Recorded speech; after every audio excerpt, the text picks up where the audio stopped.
पाटील. मला या कार्यक्रमास प्रमुख अतिथी म्हणून बोलवल्याबद्दल मी ग्रामस्थांचे आणि अरुण मस्कर आणि इतर प्रतिष्ठित व्यक्तींचे आभारी आहे. मी वन विभागात 2013 पासून कार्यरत आहे. वृक्षापासून आपल्याला प्राणवायू मोठ्या प्रमाणात मिळतो त्या आणि वन विभागामार्फत वेगवेगळ्या योजना आपल्या गावासाठी राबवल्या जातात. दुतर्फा वृक्ष लागवड, पंचायत वन आणि रेडमधील गट लागवड 1 हेक्टरमध्ये 900 रोपांची लागवड केलेली आहे आणि पंचायत वनमध्ये 100 रोपांची लागवड केलेली आहे.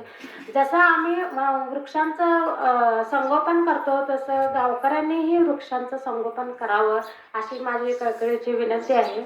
आम्ही तिथून येऊन पाणी पुरवठा करणं किंवा बाकी इतर गोष्टी या आमच्याकडून जेवढा होतं तेवढा आम्ही करतोच, पण तिथं जे पंचायत वनच्या साईडला जी शेती आहे त्यांनी थोडंसं पाणी रोपांना दिलं तर जास्त उपयोगी होईल. रोपं चांगली वाढतील आणि ही जी रोपं लागवड केलेली आहे ती आपल्या गावासाठीच केलेली आहे.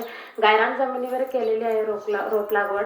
तर माझी अशी एक विनंती आहे की जी पंचायत वनमधील जी रोपं आहेत त्यांना आम्ही टँकरने 2 महिन्यात जशा आम्हाला अनुदान मिळते त्याप्रमाणे आम्ही पाणी पुरवठा केलेलाच आहे. परंतु तुम्हालाही एक विनंती आहे, जे शेतकरी त्या पंचायत वनच्या साईडला ज्यांची शेती आहे त्यांनीही पाणी पुरवठा थोडासा त्या रोपांना करावा. जेवढं शक्य होईल तेवढं पाणी त्या रोपांना द्यावं अशी विनंती आहे.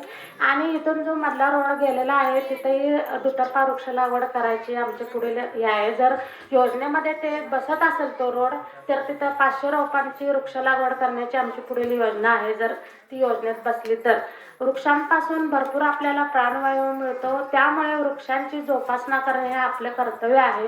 वृक्ष तोडायला वेळ लागत नाही, पण ते वृक्षाची लागवड करणं आणि ते मोठं होईस्तोपर्यंत जतन करणं याला खूप वेळ जातो. त्यामुळे वृक्ष तोडू नका आणि वृक्षांचे संगोपन चांगल्या रीतीने लहान मुलं असू देत, मोठी माणसं असू देत. आता आपली पिढी जी मोठी माणसाची त्यांची संपत आली आहे. पुढच्या पिढीसाठी आपल्याला ती वृक्ष लागवड करून त्यापासून प्राणवायू मोठ्या प्रमाणात आपल्याला मिळतो. त्यामुळे वृक्षांचं संगोपन करा. आणि एवढंच बोलून मी माझे भाषण संपवते आणि इथे बोलवल्याबद्दल ग्रामस्थांचे आणि अरुण मस्कर यांचे मी खूप खूप आभारी आहे.